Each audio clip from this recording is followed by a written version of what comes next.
Hello दोस्तों, नमस्ते, प्रणाम। मैं हूँ सीमा मौर्य। अपने यूट्यूब चैनल पे स्वागत करती हूँ। और मैं एक दूल्हा जब आंगन में बैठता है तब गाली गीत सुनाने जा रही हूँ। आप लोग को कैसा लगा ये गीत कमेंट करके जरूर बताएं और लाइक सब्सक्राइब शेयर करना ना भूले प्लीज। दूल्हा गाली नाही देला, सवाल पूछिला। दूल्हा गाली नाही देला, सवाल पूछिला।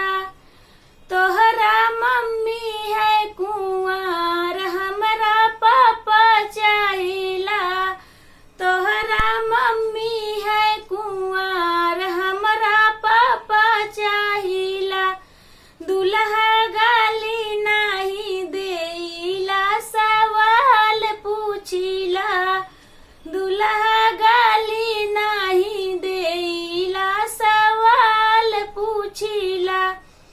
तोहरा चाची है कुंवार, हमरा चाचा चाहिला। तोहरा चाची है कुंवार, हमरा चाचा चाहिला।